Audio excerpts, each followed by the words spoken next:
Hello hi नमस्कार। मैं अभिनय, आप सबका अभिनय मैच पे स्वागत करता हूं। कैसे हैं दोस्तों? उम्मीद करते हैं अच्छे होंगे। आपकी तैयारी भी ठीक चल रही होगी। और आज की क्लास हाइट एंड डिस्टेंस की क्लास है, जो कि ट्रिग्नोमेट्री से ही जुड़ी हुआ। हाइट एंड डिस्टेंस को अगर हिंदी में देखें तो ऊंचाई और दूरी का गेम है। यानी ऊंचाई से दूरी को देखना, दूरी से ऊंचाई को देखना is called height and distance. यानी बालकोनी से नीचे देखना, नीचे से बालकोनी में देखना ही हाइट एंड डिस्टेंस है। नीचे से बालकोनी में देखने के लिए नजर मेरी जितनी उठ रही है, that is called angle of elevation. Balcony में से वो मुझे देख रही है, नजर उसकी कितनी झुक रही है, that is called angle of depression. और डिप्रेशन आदमी नीचे ही देखता है, डिप्रेशन में, सीधी सीधी बात है। ठीक है, तो चलिए दोनों चीजें समझते हैं। एंगल ऑफ एलिवेशन क्या है? जैसे कि कोई ऑब्जेक्ट पी यहां पर है और मैं इसे यहां से देख रहा हूं। ऑब्जर्वर यहां है, ऑब्जर्वर का मतलब मेरी आंख यहां है, मेरी आंख यहां है। मेरी आंख जमीन से जितना ऊपर उठ रही है इसे देखने के लिए जो ये एंगल बन रहा है, that is called angle of elevation. Hindi में कहते हैं ऊंचाई का कोण या उन्नयन कोण। दो नाम है इसके, उन्नयन कोण,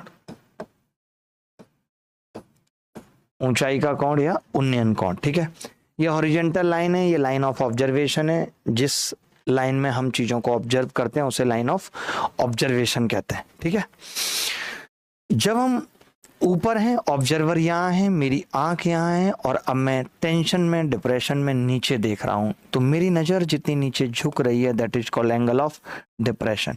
अगर ये एंगल थीटा है तो आपको मालूम है ये एंगल भी थीटा होगा। इसीलिए हम कहते हैं कि angle of depression, angle of elevation आपस में बराबर होते हैं। तो पहले बताइए हाइट एंड डिस्टेंस क्या है, ये बात समझ में आई। ऊंचाई से दूरी को देखना, दूरी से ऊंचाई को देखना is called height and distance. इसमें जो सारा गेम होता है वो किस चीज का होता है?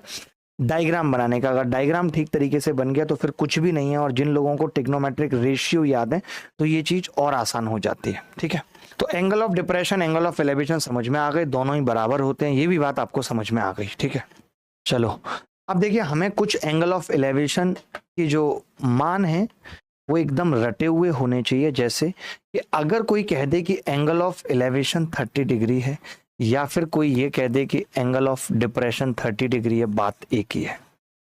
ठीक है, तो मैं ये जानता हूं कि tan 30 डिग्री की जो वैल्यू है वो 1/√3 होती है, और tan परपेंडिकुलर अपॉन बेस होता है। यानी इस केस में परपेंडिकुलर 1 होगा और बेस √3 होगा। अगर मैं पाइथागोरस लगा दूं तो हाइपोटेनस 2 होगा। तो मुझे ये पता होना चाहिए कि 30 डिग्री के केस में सामने वाली भुजा 1, बेस √3 और हाइपोटेनस 2 होगा। ठीक है, अगर यही 60 डिग्री की बात हो तो आपको पता है कि tan 60 डिग्री कितना होता है? √3 p/b। यानी इस केस में परपेंडिकुलर √3, बेस 1 और हाइपोटेनस 2 होगा। ये दोनों चीजें पहले भी हमने बताई हैं। उम्मीद करते हैं कि अभी भी आपको रटी हुई होंगी। अभी भी क्या होगा? आपको रटी हुई होंगी, रटी हुई होंगी। है या नहीं रटी हुई? मुझे बताइए, है या नहीं? तो आप कहेंगे हाँ जी रटी हुई है। आगे बढ़ते हैं।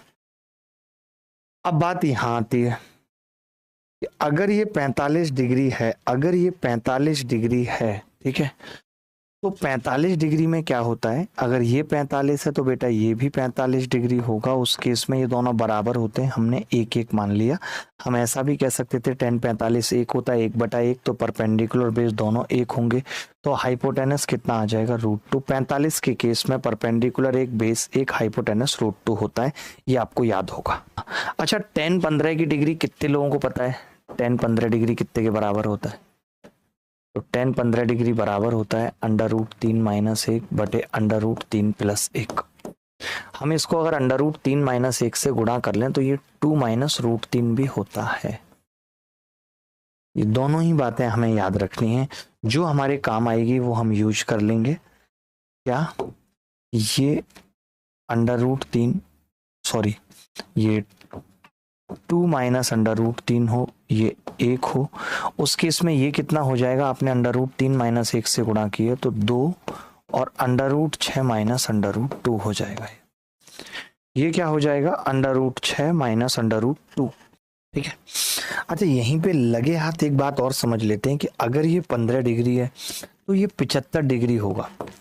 तो कभी 75 आएगा तो हमें याद रहेगा कि 75 के सामने √3 + 1 होता है, √3 - 1 बेस होता है, हाइपोटेनस 2√2 ही होता है, या फिर ये वाला लेंगे तो 1 2 - √3 2 √6 - √2 होता है। याद रखेंगे दोस्त, याद रखेंगे। आप इसको इस तरह, आप इसको भी एक मान सकते थे बेटा, आप इसको भी एक मान सकते थे, एक और बन सकता था, ये क्या 1, तो उस केस में ये 2 + √3 हो जाता, उस केस में ये 2 √6 + √2 हो जाता। तो मैंने सोचिए तीनों बता दिए, तीनों ही काम आने वाले हैं, कुछ नहीं है। मैंने एक बार पूरे को √2 + 1 से गुणा किया जो दिया हुआ था, एक बार √2 - 1 से किया, तो इतनी सारी चीजें निकल के आई। तो इसमें रटने वाला कुछ नहीं है, कंसेप्चुअल है सब कुछ।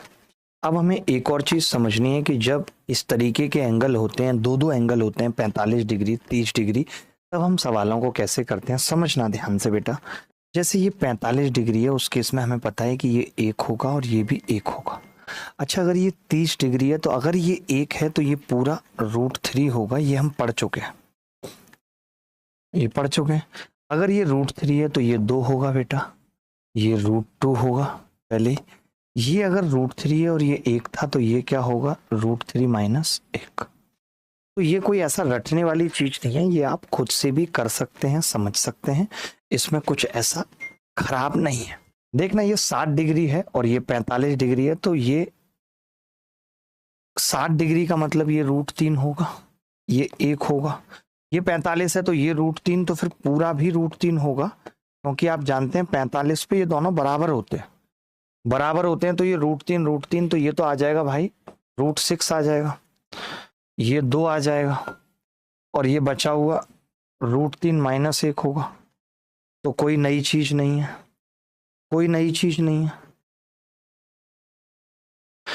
√3 1 60 डिग्री 30 डिग्री। तो आपको पता है कि अगर ये 60 डिग्री है तो ये √3 होगा, ये 1 होगा, और अगर ये 30 है तो ये √3, तो ये इसका √3 गुना होगा, यानी ये 3 होगा, ये 3 होगा। और ये अगर 3 होगा तो बचा हुआ 2 होगा, बचा हुआ कितना होगा, 2 होगा। ये कितना होगा, 2 √3। ये कितना होगा, 2। तो कुछ नया नहीं था इसमें, बट इसका एक और तरीका बताता हूं आपको, इसका एक और तरीका बताता हूं आपको। आगे बढ़ते हैं, इसका मैं एक और तरीका बताता हूं, आपको जानकर के हैरानी होगी और मजा भी आएगा देख के। देखो, जब कभी एंगल डबल होता है बेटा, जब कभी एंगल डबल होता है, ध्यान से समझना।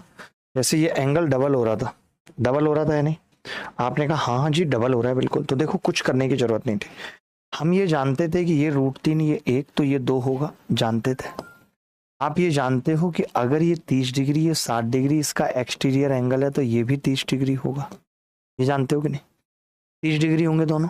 और अगर ये दोनों 30 डिग्री हैं तो ये इक्वल होगी, होगी या नहीं, तो आप कहेंगे हाँ जी इक्वल होगी।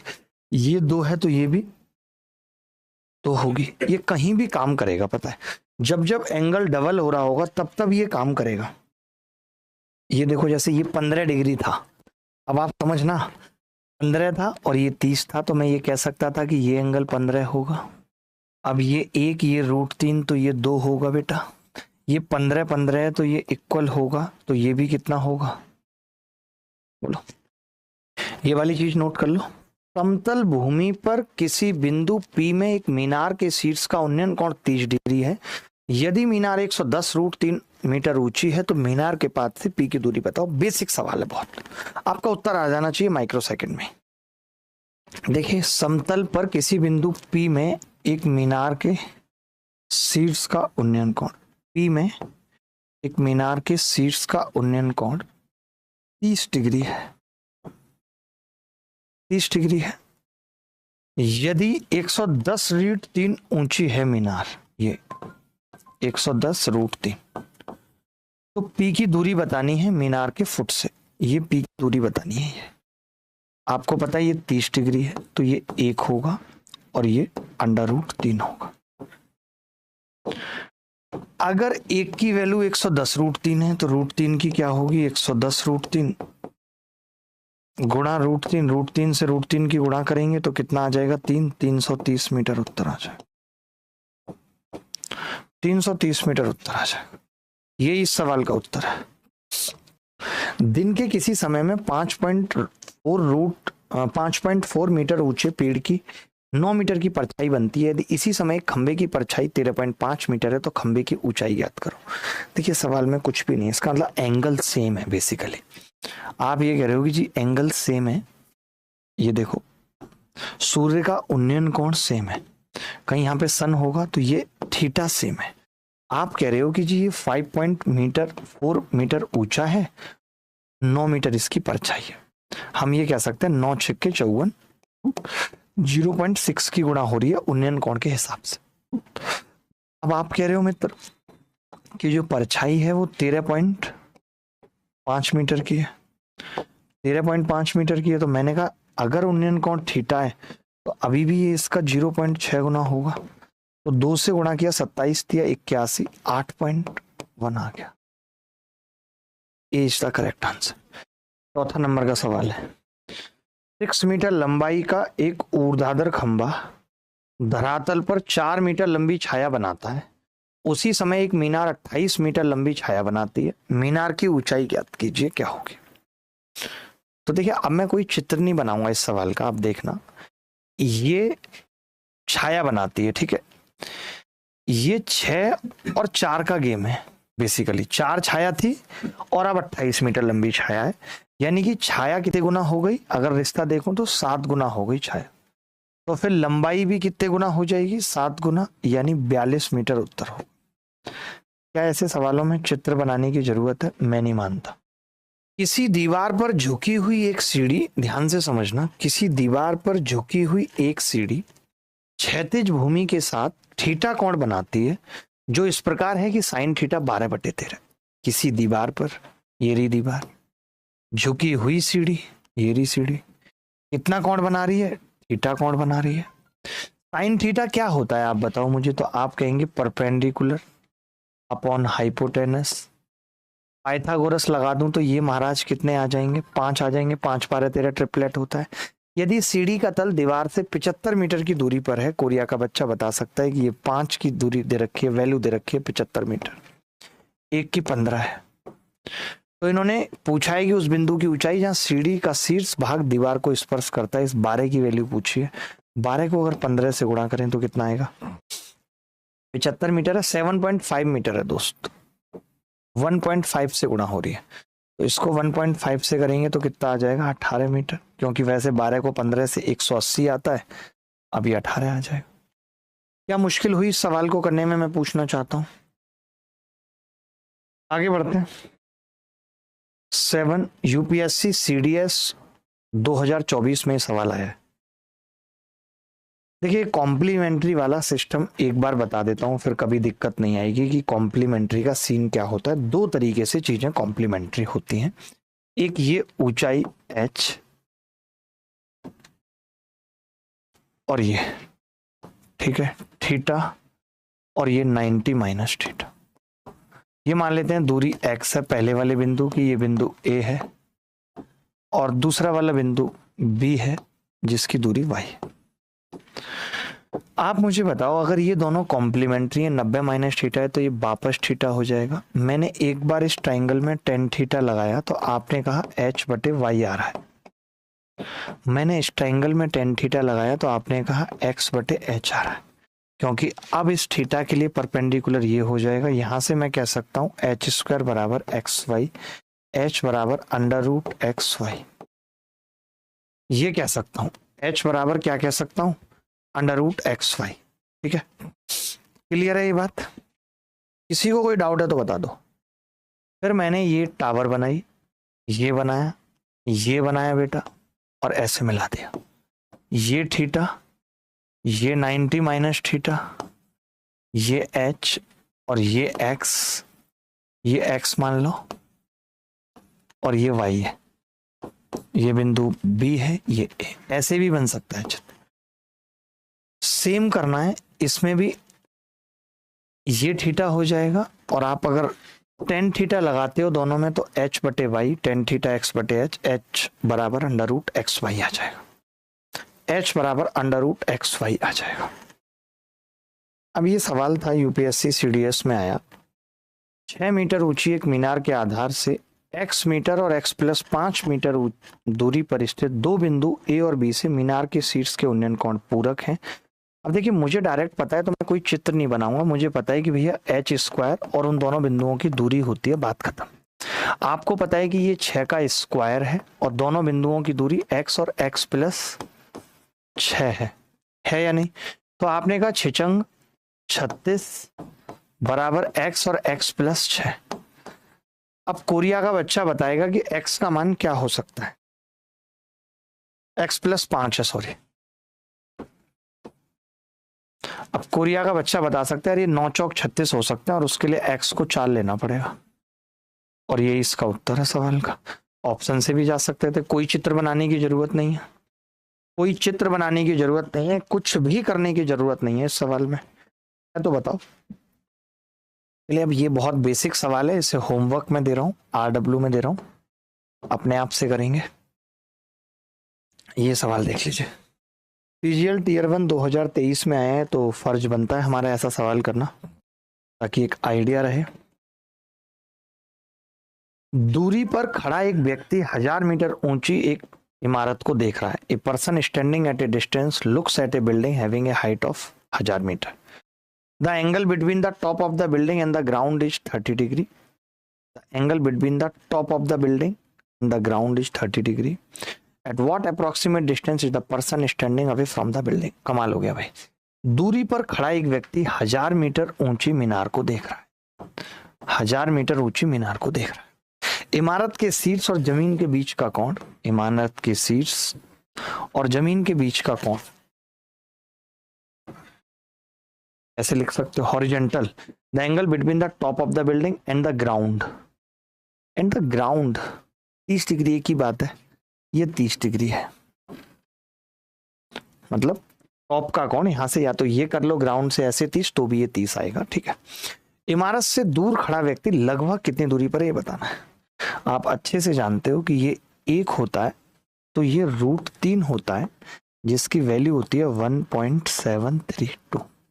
अगर 1 की वैल्यू 1000 है तो इसकी वैल्यू कितनी आ जाएगी, 1732 metre. 1732 metre B is the correct answer.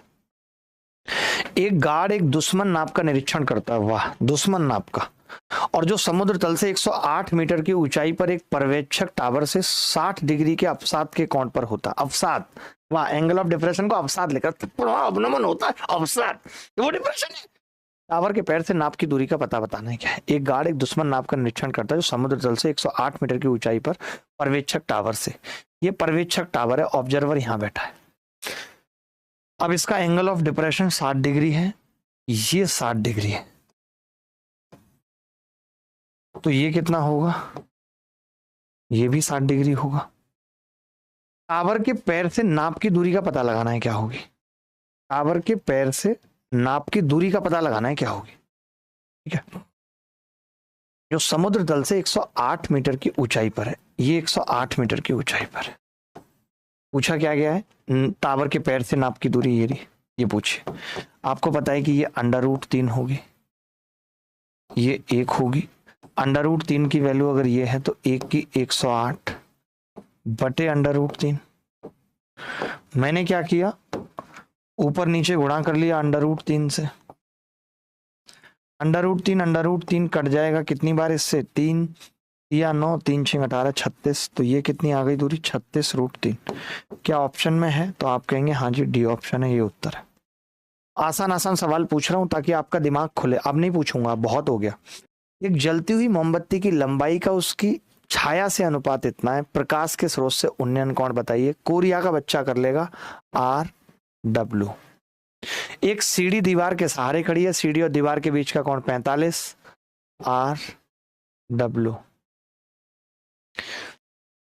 ये देखो थोड़ा सा, एक खंबे के शीर्ष से बंधी 30 मीटर की एक रस्सी को जमीन पर एक बिंदु से चिपका दिया, खंबे को सीधा रखा जा सके। खंबे की ऊंचाई मौखिक कर सकता है बच्चा, मौखिक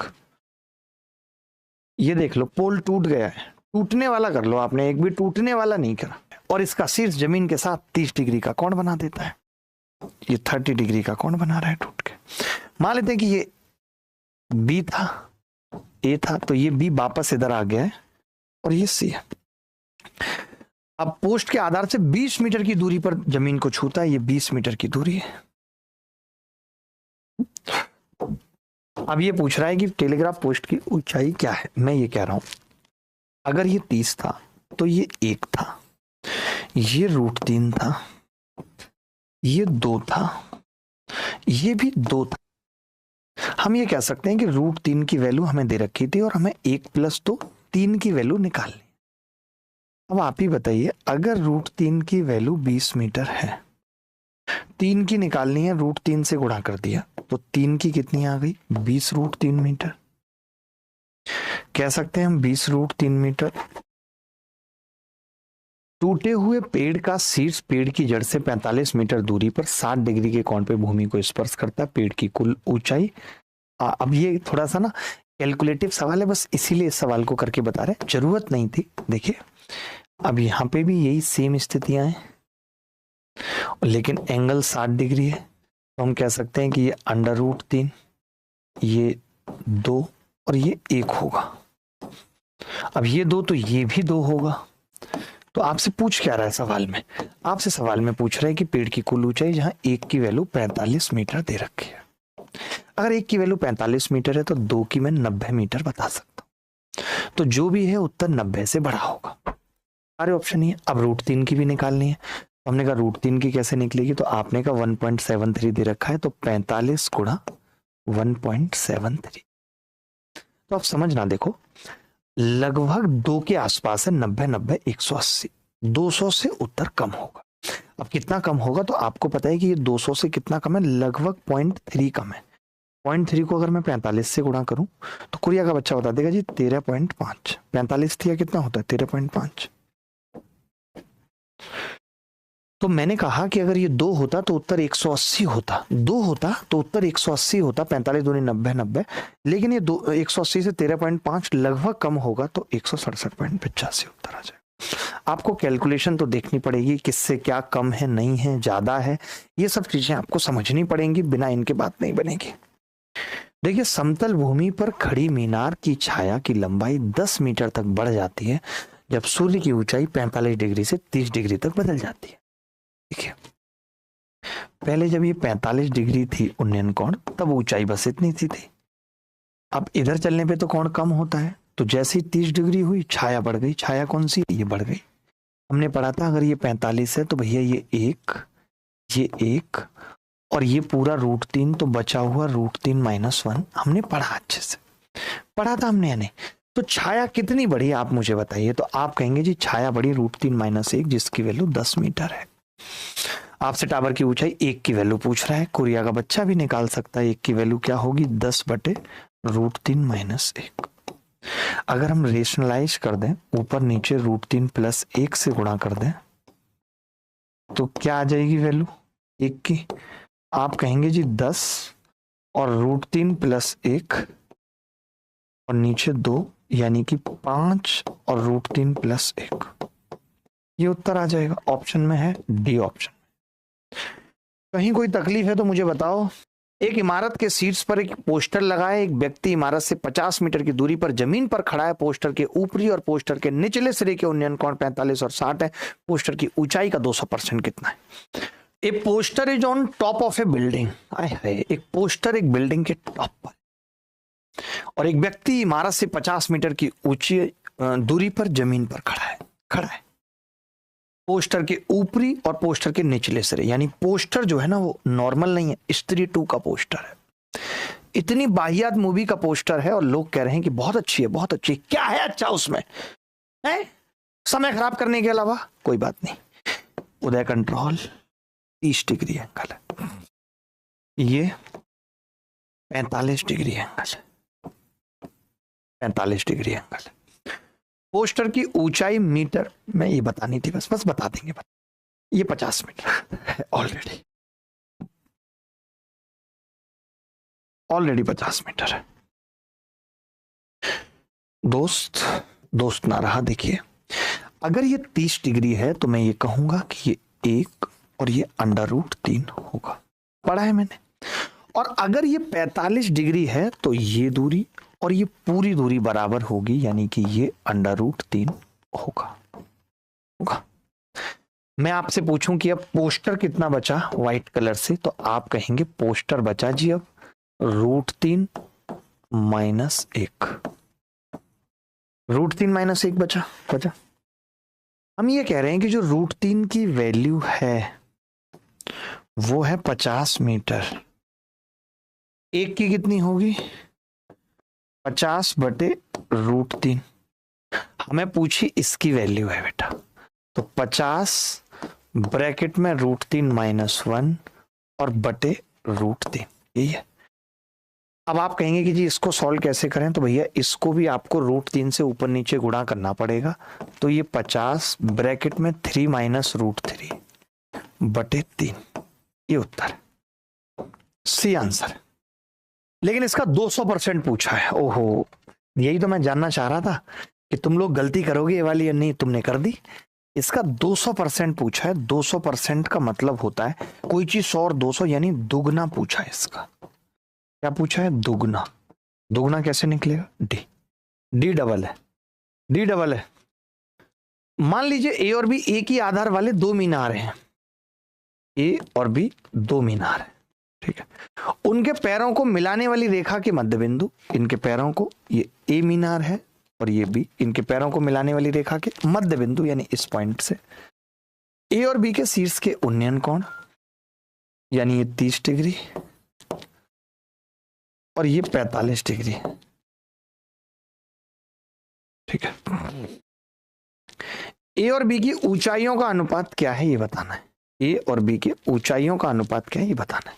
ये दूरी तो बराबर है भाई, तो मैंने कहा अगर ये √3 है तो ये 1 होगी, और अगर ये √3 है तो ये भी √3 होगी, और ये दोनों तो इक्वल होंगी, 45 है तो ये भी √3 होगी। तो ए और बी की ऊंचाई का अनुपात 1 और √3 होगा, सी। देखो एक आदमी को पता चलता है कि उसके घर के बाहर से होटल के दरवाजे के ऊपर और नीचे का उन्नयन कोण 45 और 60 है। होटल से 10 मीटर की दूरी पर खड़े होकर if his height is 160 centimetre standing at 10 metre away from the hotel. ये होटल है, देखो सीधी सीधी बात है, ये आदमी है, आदमी की ऊंचाई भी दे दी 160 सेंटीमीटर। 160 का मतलब मैं सीधे लिख देता हूँ यहाँ पे 1.6 मीटर का ये आदमी की ऊंचाई भी बहुत ज्यादा, इतनी किसकी ऊंचाई होती है यार, हम लोगों की अच्छा है इतनी, तो 1.6 मीटर तो होती है, 172 सेंटीमीटर मेरी है, तो इसकी क्यों नहीं हो सकती। और ये 10 मीटर की दूरी पर खड़ा है। और इन्होंने पूछा दरवाजे की लंबाई बतानी है। क्या है? दरवाजे के ऊपर यानी ये दरवाजा है, मान लेते हैं ये ऐसे, तो ये 2 कोण बना रहा है दरवाजा। क्या क्या कोण बना रहा है? तो आप कह सकते हैं कि जी एक 30 डिग्री बना रहा है नीचे और ऊपर 45 डिग्री बना रहा है। और दरवाजा पूछ रहा है कि कितना बड़ा है, ये पूछा जा रहा है, ये है कितना दरवाजा, सही है, ठीक है भाई। ये 30 डिग्री हो गया, तो मैं ये कह सकता हूं कि अगर ये 30 है तो ये 1 और ये √3 होगा, और अगर ये √3 तो पूरा भी √3 होगा। पूरा मतलब यहां से यहां तक। हमसे जो पूछ रहा है ये दूरी कितनी है? √3 - 1 है। √3 की वैल्यू दे रखी है, यानी 0.732 की वैल्यू हमसे पूछ रहा है या नहीं? आपके हाँ पूछ रहा है, कोई बड़ी बात नहीं है, निकाल देंगे। मैंने कहा मित्र कि ये जो √3 है इसकी वैल्यू कितनी है? तो आपने कहा अगर ये 1.6 मीटर है, या हम ये कह सकते हैं कि हमें तो दे रखा था ना कितना, ये √3 तो दे ही रखा है हमें, ये √3 तो दे रखा है यार हमें। इस √3 की वैल्यू तो ये भी 10 ही होगा, ये भी 10 ही होगा, कोई नई चीज नहीं है। बट फिर सवाल में बचा क्या? 1.6 मीटर का तो कोई यूज आया नहीं दोस्त, मेरे हिसाब से आया है कोई यूज नहीं, क्योंकि √3 की वैल्यू 10 है। √3 की वैल्यू 10 है। हमसे √3 - 1 की पूछी है। हमसे क्या पूछा है? √3 - 1 की बताओ, यही पूछा है ना सवाल में। अरे बोलो भाई, आप कहेंगे हाँ जी, तो मैंने कहा 1 की निकालो, तो आपने कहा 10/√3, और √3 - 1 की कितनी होगी, तो आपका जवाब होगा 10√3 - 1/√3। बहुत ही गंदा उत्तर आ रहा है, यानी कि ये कितना आ रहा है जी, भाग लगा दें अंदर, 10, 1 - 1/√3। 1/√3 को क्या लिख सकते हैं, √3/3, तो कितना आ जाएगा 10, 1 - √3 को 3 से भाग करूंगा तो 0.3 पंजे 15, 3 सत्ते 21, 3 सत्ते 21, 0.577। ये कितना आएगा जी, 10 गुणा 1 में से 577 घटेगा तो 0.423, 4.23 उत्तर आ रहा है लगभग, ये उत्तर आ रहा है किसी का इतना 4.33। बोलो, मैं आपको बताता हूँ, पीछे हमने बिल्कुल सेम सवाल किया था, आपने तब कुछ नहीं बोला। ये देखो, ये देखो, हमने पीछे सेम सवाल किया था, तो सेम कहाँ गया, कहीं तो किया था, दिखाता हूं आपको। ये रहा, हमने सेम सवाल किया था, ये √3, ये 1, ये √3 - 1, ये पूछा था फ्लैग वाला। ऐसे ये है फ्लैग वाला, ये कुछ नया नहीं है इसमें, बट इसमें ये 1.6 मीटर देके फालतू की टेंशन दे दी, इसका यूज कुछ नहीं है, इसका यूज कुछ भी नहीं है। अगर ये पूछता, पता है, अगर ये पूछता कि ये कितना ऊंचा है, तब शायद इसका यूज आता, ऐसा हो सकता है, तब इसका यूज आता। अगर ये पूछता तो यही आएगा 4.33, बट फिगर मैंने नीचे को बनाई है, मतलब एंगल ऑफ डिप्रेशन में देखेंगे दूर का ग्राउंड है। आय हाय, ये सवाल पीछे भी बता चुका हूं, आगे भी आप कर लेंगे। RW, छाया छोटी बड़ी हो रही है, कोई बड़ी बात नहीं है। ये सवाल देख लीजिए, आसान ही है। 25√3 मीटर ऊंचे एक टावर के शीर्ष का समतल भूमि पर विपरीत दिशाओं में स्थित दो बिंदुओं से उन्नयन कोण 45 डिग्री और 60 डिग्री है, तो दो बिंदुओं के बीच की दूरी क्या है। 25√3 मीटर ऊंचे एक टावर के शीर्ष का भूमि पर स्थित दो विपरीत दिशाओं से उन्नयन कोण कितना है, उन्नयन कोण कितना है, 45 डिग्री और 60 डिग्री, 45 और 60 डिग्री, ठीक है। दो बिंदुओं के बीच की दूरी क्या है दशमलव तक, ये बताना है। ये 25√3 दूरी है, वो ऊंचाई है, ठीक है। तो हमें पता है कि अगर ये 45 है, देखिए ज्यादा दिमाग नहीं लगाना, अगर ये 25√3 है और ये 45 है, तो ये भी 25√3 हो जाएगी, हो जाएगी। और अगर ये 60 है, ये √3 होता है, ये 1, तो ये 25 हो जाएगी। यही दूरी हमसे पूछ रहा है, तो मैंने कहा 25 और √3 + 1 को 1.73 में 1 जुड़ेगा तो 2.73 लिख सकता हूँ। अब मुझे पता चल गया 25 दूनी 50 तो पूरा है, और 25 सत्ते 75, 17.5 लगभग और आएगा, लगभग 50 और 17 67, यानी लगभग 68 उत्तर आ जाएगा। अप्रोक्सीमेशन सीखना पड़ेगा। कब सीखेंगे, बूढ़े हो रहे हैं, कब सीखेंगे, बूढ़े हो रहे हैं। 19, जब सूर्य का उन्नयन कोण 30 डिग्री होता है तो एक मीनार की छाया 15 मीटर होती है, और जब सूर्य का उन्नयन कोण 60 डिग्री होता है तो छाया की लंबाई कितनी होती है, ये पूछ रहा है। जब सूर्य का उन्नयन कोण 30 डिग्री होता है तो एक मीनार की छाया 15 मीटर होती है, और जब सूर्य का उन्नयन कोण 60 डिग्री होता है तो बताना है। बड़ा सिंपल है, बड़ा सिंपल है। मैं ऐसे सवाल नहीं कर पाता हूं, कैसे करूं बताओ। 30 डिग्री था तब छाया अलग थी, 60 हो गया, छाया हमारे गांव में फूलचंद की लड़की को कहते थे, नाम था उसका छाया। ये 60 डिग्री, ये 30। आपको याद है एक बात आपको हमने पढ़ाई थी, हमने कहा था कुछ नहीं है दोस्त, क्या ये 1 और ये 2 और ये 30 है, ये दोनों बराबर होते हैं, ये भी 2 हो जाता है, यानी टोटल छाया 3 है जब 30 डिग्री है। यानी हम ये कह सकते हैं कि टोटल छाया 3 है जब 30 डिग्री है, तो 3 की वैल्यू 15 मीटर है। 8 पे छाया 1 है, इसकी वैल्यू 5 मीटर आ जाएगी। ये उत्तर है, ये उत्तर है। क्या मुश्किल था सवाल? बिल्कुल भी मुश्किल नहीं था। आज कोई सवाल मुश्किल है ही नहीं। ये सवाल रिपीट हो गया है, सेम टू सेम, काट देते हैं। यदि एक सड़क के साथ साथ दो क्रमागत किलोमीटर पत्थरों से, अब ये जैसे बहुत से बच्चों को पता ही नहीं होता कि क्रमागत किलोमीटर पत्थर क्या होते हैं, बताओ जरा सवाल करके। क्रमागत किलोमीटर पत्थर क्या होते हैं। देखिए ये गुब्बारा है और ये 2 किलोमीटर पत्थर है, तो बस इतनी बात पता होनी चाहिए थी कि किलोमीटर पत्थर के बीच में जो गैप होगा वो 1 किलोमीटर का होगा। अब जो एंगल है वो 30 और 60 डिग्री के हैं, ये 30 डिग्री और ये 60 डिग्री, ठीक है। अगर ये 30 और 60 है तो हमें पता है 30-60 पे दोनों इक्वल होते हैं, ये भी 1 हो जाएगा। और हमें पता है यार ये तो √3 होता था, ये 2 होता था, तो अगर 2 की वैल्यू 1 है तो √3 की कितनी हो जाएगी, √3/2, आधा हो जाएगा। ये भी यही पूछ रहा है जमीन से कितनी ऊंचाई पर है। एक टावर जमीन के ऊपर एक बिंदु P पर टूटा, जमीन पर 60 डिग्री का कोण बनाया, Q के विपरीत दिशा में एक अन्य बिंदु R से बिंदु P का उन्नयन कोण 30 है, QR 180 है, तो मीनार की कुल ऊंचाई बतानी है क्या। वाह वाह वाह वाह, क्या सवाल है, उत्तर बताओ। जमीन के ऊपर एक बिंदु P पर टूटा हुआ है, टावर का शीर्ष Q पर जमीन के साथ P पर टूटा और टावर का शीर्ष जमीन पर Q के साथ कितना कोण बना रहा है, 60 डिग्री का कोण बना रहा है। इन्होंने कहा एक अन्य बिंदु R से बिंदु P का उन्नयन कोण 30 डिग्री है, विपरीत दिशा में ये 30 डिग्री है, P का उन्नयन कोण 30 डिग्री है। यदि QR 180 है, यदि QR 180 60 है तो ये √3 और ये 1 होगा, और अगर ये 30 है तो ये इसका √3 होता है, ये 3 हो जाएगा, क्योंकि जब ये 1 होता है तो ये √3, तो √3 गुना हो गया।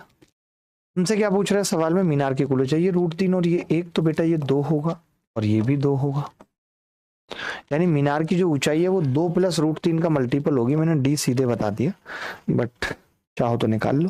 कैसे, 3 + 1 4,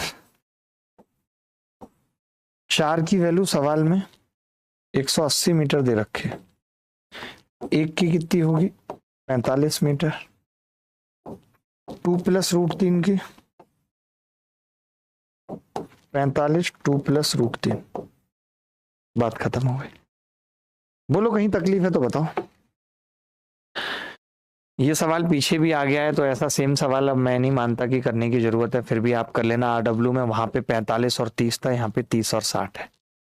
ए और बी किसी पेड़ के एक ही तरफ स्थित 2 बिंदु जिनके बीच की दूरी 50, एंगल 60 और 30 है, तो 60 और 30 में डबल हो जाएगा। ये भी आप खुद से कर लेना। ये मैं इसलिए सवाल ले आता हूँ कि फिर आपको सीट ना मिले तो आपको करने का मौका मिले सवाल, ठीक है। RW,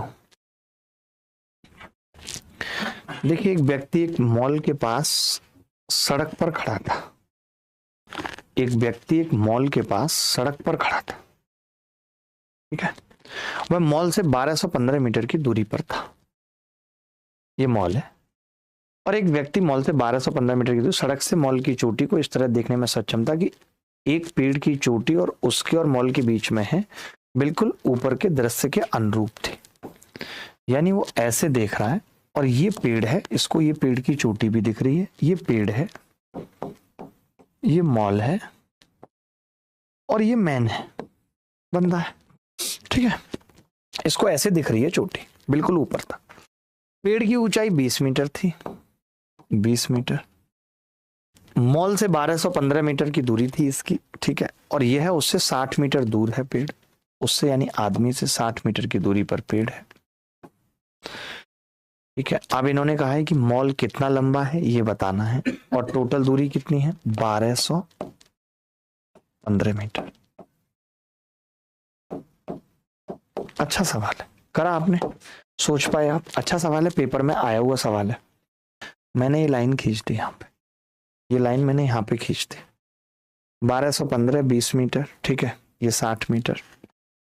समझना ध्यान से, हम ये कह सकते हैं दोस्त कि अगर आदमी की ऊंचाई दे रखी है, नहीं, एक व्यक्ति जो मॉल के पास था 1215 मीटर की दूरी पर था, head of the tree 20 metre है और 60 हवे उस आदमी से 60 मीटर की दूरी पर है, ये भी बात दे रखी है। और क्या क्या दे रखा है, मॉल कितना लंबा है ये बताना है। गजब सवाल है, देखो अब ध्यान से समझना। इन्होंने मैन की ऊंचाई नहीं दी, मुझे इसका थोड़ा सा घपला लग रहा है कि मैन की ऊंचाई क्यों नहीं दी। या तो फिर मैन जो है ना वो नॉर्मल है, मैन, मैं आपको बताता हूँ, फिर मैन नहीं है, मैन की ऊंचाई है ही नहीं। मैन क्या है, बच्चा है, बताता हूँ कैसे। यानी मैन की सिर्फ आंख है जो यहाँ पे लग रही है, ये मैन है। वरना मैन की ऊंचाई देता तो सवाल अलग तरीके से होता, अब अलग तरीके से होगा, ठीक है। और पेड़ कहाँ पे होगा, कहीं पे भी मान लीजिए बीच में ऐसे लाइन जा रही है, पेड़ यहाँ पे है कहीं, पेड़ कितना है 20 मीटर, ये दूरी कितनी है 60 मीटर। तो देखो ये क्यों नहीं है मुश्किल सवाल, क्यों नहीं है, क्योंकि आदमी की ऊंचाई नहीं दे रखी है, बहुत लल्लू सवाल है। कैसे, आप देख रहे हो कि ये इसका 1/3 है, एंगल तो सेम ही है, एंगल ऑफ एलिवेशन थीटा है, तो यानी कि जो मॉल है वो इसका 1/3 हो जाएगा। अगर मैं इसका 1/3 करूंगा तो 3 चौक 12, ना जाने की 0, 3 पंजे 15, 405 मीटर आ जाएगा, यही सी उत्तर है। आदमी की ऊंचाई नहीं है, पॉइंट साइज है, में नेग्लिजिबल है। मुझे लगा था बदतमीज की ऊंचाई है, ऐसा सवाल ऊंचाई पे भी आ चुका है सीजीएल में। आपको बता दूं, एक कार टावर की ओर जाने वाली सीधी सड़क पर चल रही है। टावर से 500 मीटर की दूरी पर एक बिंदु से, जैसा कि चालक ने देखा, टावर के शीर्ष का उन्नयन कोण 30 डिग्री है। 10 सेकंड के बाद टावर की ओर ड्राइव करने के बाद ड्राइवर द्वारा देखे गए टावर के शीर्ष का उन्नयन कोण 60 डिग्री हो गया। तो कार की गति क्या है? देखिए टाइम दे रखा है, अगर डिस्टेंस पता चल जाए तो स्पीड निकाल देंगे। कुछ भी नहीं है, डबल हो रहा है एंगल, और आप जानते हैं डबल में तो कुछ भी नहीं होता। जैसे ये 500 मीटर है, पहले आपका एंगल 30 डिग्री था, आप टावर की तरफ ही भाग रहे हैं, और थोड़ी देर बाद 10 सेकंड बाद ये एंगल 60 डिग्री हो गया। 10 सेकंड बाद ये एंगल 60 डिग्री हो गया, ठीक है। मैंने कहा कि ये √3, ये 1 और ये 2, तो ये भी कितना होगा 2। ये दूरी तय की है उसने 10 सेकंड में, 10 सेकंड में तय की है। आपने कहा जी √3 की वैल्यू 500 है या नहीं? √3 की वैल्यू 500, टावर से 500 मीटर की दूरी पर एक बिंदु से, ओह शिट, ये 500 नहीं है भाई, टावर की ऊंचाई नहीं है 500, 500 मीटर ये दूरी है, ये दूरी 500 है, यहीं से चला था ना बंदा। आप बताओ कि ये 2 और ये 1, यानी टोटल 3 की वैल्यू है 500, तो 2 की कितनी आ जाएगी? 1000/3, 1000/3 मीटर आ जाएगी 2 की वैल्यू। और ये दूरी इसने 10 सेकंड में चली है भाई, 10 सेकंड में। तो 1 सेकंड में कितनी दूरी चलेगा? तो आप कहेंगे कि 0 से 0 कट जाएगी, 100/3 मीटर। तो अगर स्पीड पूछी जाती तो मैं 100/3 मीटर पर सेकंड बता देता, क्योंकि 1 सेकंड में चलेगी दूरी को स्पीड कहते हैं। बट हमसे किलोमीटर प्रति घंटे में पूछी है, तो मैंने 18/5 से और गुणा कर लिया, 3 × 18 और 5 दूनी 10, 120 किलोमीटर प्रति घंटा उत्तर आ गया। आ रहा था किसी का? सबका आ रहा है, आसान सवाल है। एक क्षैतिज तल पर खड़ा एक टावर के फुट से 160 मीटर की दूरी पर एक बिंदु एक निश्चित कोण अंतरित करता है, और अपनी ओर 100 मीटर आगे बढ़ने पर टावर पहले की तुलना में 2 गुना कोण बनाता है। तो टावर की ऊंचाई बताओ, बता सकते हैं? देखो, एक क्षैतिज तल पर खड़ा एक टावर के फुट से 160 मीटर की दूरी पर स्थित